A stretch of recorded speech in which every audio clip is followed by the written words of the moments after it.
दोस्तों 1 साल में 15 से 20% रिटर्न बहुत ज़्यादा माना जाता है। लेकिन दोस्तों आईपीओ एक ऐसी चीज़ है कि जो आपका रिटर्न 15 से 20% नहीं पूरे-पूरे 100% से 200% भी दे सकता है। हमने रिसेंटली टाइम्स में देखा कि कितने सारे आईपीओ आए जिनको लोगों ने हाथों हाथ लिया और जिनकी लिस्टिंग भी 200-300% प्रीमियम पे हुई। मतलब आपने ₹100 का खरीदा तो जिस दिन लिस्ट हुआ उसी दिन आपका ₹200 हो गया। तो दोस्तों अब हम आगे बात करते हैं कि आईपीओ क्या होता है, कंपनी आईपीओ क्यों लाती है, इन्वेस्टर और कंपनी का क्या फ़ायदा होता है आईपीओ में और आईपीओ में अप्लाई कैसे करें। तो ये वीडियो बहुत इंपॉर्टेंट होने वाला है दोस्तों, आखिरी तक देखिएगा ज़रूर और हमारा चैनल को सब्सक्राइब कर लीजिए। दोस्तों आप जब भी आईपीओ के लिए अप्लाई करते हो और आपको नहीं मिलता तो आपके पैसे वापस आ जाते हैं और इसके साथ लेकिन सबसे बड़ी चीज़ है कि बहुत दुख होता है। तो दोस्तों आज आईपीओ क्या है इसके ऊपर हम चर्चा करते हैं। आईपीओ क्या होता है दोस्तों? Initial public offering. मतलब क्या होता है, एक कंपनी है, छोटी सी है, वो धीरे धीरे ग्रो होती है और जब वो चाहती है कि वो मार्केट में जाए और लोगों से पैसे ले रादर देन बैंक से लेने के लिए। अगर मान लो एग्जांपल से मैं समझाता हूँ, एक एक्स वाई जेड कंपनी है और वो कंपनी अपने आप को ग्रो करना चाहती है, अपने और एक्सपेंड करना चाहती है, अपने वेंचर्स खोलना चाहती है।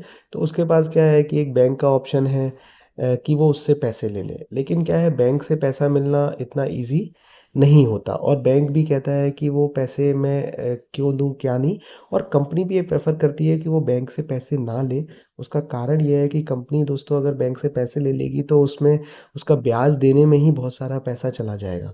तो वो क्या करते हैं कि वो अपने जो उनके पास शेयर होते हैं, जो कंपनी होती है, उस कंपनी के कुछ शेयर्स एक तरीके से एक मालिकाना हक कह लीजिए, वो देती है लोगों को और उसके बदले लोगों को बोलती है कि आप हमारी कंपनी में पैसे लगाइए।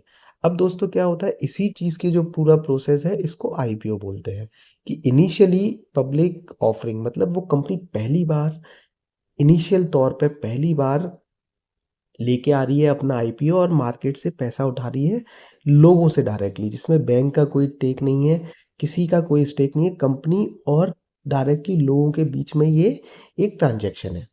तो दोस्तों अब ये ट्रांजैक्शन काम कैसे करता है? तो इसके लिए क्या है कि रातों रात तो कोई भी आईपीओ नहीं आता है।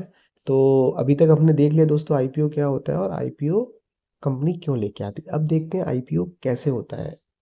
अब दोस्तों होता क्या है कि जैसे अगर मान लीजिए कंपनी एक्स वाई जेड है, उसको आईपीओ खोलना है, आईपीओ के लिए डायरेक्ट लोगों से उसको पैसा चाहिए, तो वो क्या करेगा दोस्तों कि सबसे पहले वो अपने सारे डॉक्यूमेंट बनाएगा जिसको बोलते हैं आरएचपी। आरएचपी मतलब रेड हाइयरिंग पेपर। ये क्या है दोस्तों?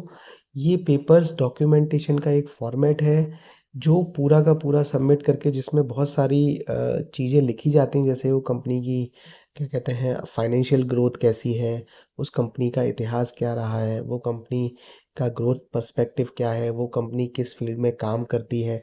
ये सारे डॉक्यूमेंटेशन प्रॉपर तरीके से करके सबमिट किए जाते हैं दोस्तों सेबी में।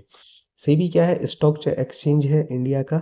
वहाँ वो सेबी स्क्रूटनी करता है और ये देखता है कि ये अप्रूवल के लायक ही कि नहीं है और फिर वो अप्रूवल दे देता है आईपीओ लाने के लिए। अब क्या करता है कि वो शेयर मार्केट सेबी कहता है कि आप एक बैंक को भी हायर कर लो जो प्लानिंग करेगी, जो लोगों के पैसे आएंगे उनको रखेगी और लोगों को भी डीमेट अकाउंट खोलना पड़ेगा।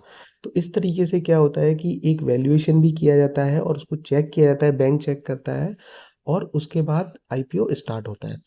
तो दोस्तों आगे देखते हैं, सारे नए नए आईपीओ आ गए और बहुत सारे रिटर्न भी देखे गए। तो ये रिटर्न क्या है दोस्तों कि बहुत ज़्यादा बहुत जल्दी मिलता है रिटर्न। जैसे हमने भी टाटा के लिए अप्लाई किया था, हमको नहीं मिला, तो आप में से जिसको मिला हो वो बताइए वो कितनी ज़बरदस्त तरीके से लिस्ट हुआ टाटा टेक का आईपीओ। तो दोस्तों अब हम आगे बढ़ते हैं और बताते हैं आपको कि इससे आपको अगर आईपीओ नहीं मिलता है या आपको कैसे श्योर करोगे कि आपको आईपीओ मिल ही जाए। तो दोस्तों इसके हाई चांसेस के लिए आपको क्या करना है कि सबसे पहले दोस्तों आप जितनी जल्दी हो सके बिडिंग कर दीजिए ताकि आखिरी मिनट के डिले को अवॉइड करने के लिए। दूसरा पॉइंट है दोस्तों कि आपके पास मल्टीपल डीमेट अकाउंट हैं तो उनसे आप अप्लाई करिए और कोशिश करिए कि आप अपने पैन कार्ड से लिंक ही मल्टीपल अकाउंट से ना अप्लाई करें, बल्कि डिफरेंट लोग आपके भाई हो गए, दोस्त हो गए, कुछ भी हो गए, तो उन लोगों के अकाउंट से अप्लाई करें।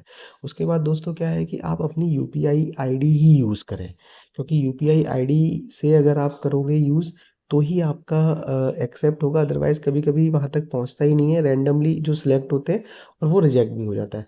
बाकी दोस्तों आपके पास जो भी आप ऐप यूज़ करते हो, ग्रो है, धन है, ज़ेरोधा है या कोई भी है, आप उस ऐप को यूज़ करके आप अपना आईपीओ अप्लाई कर सकते हैं। और दोस्तों आईपीओ अप्लाई करने के बाद अलॉटमेंट के चांसेस आपके तभी बढ़ेंगे जब आप अटेंटिव रहेंगे, तुरंत अप्लाई कर देंगे और अपने लिए काम करेंगे। तो दोस्तों आई होप दोस्तों आपको आईपीओ मिल जाए।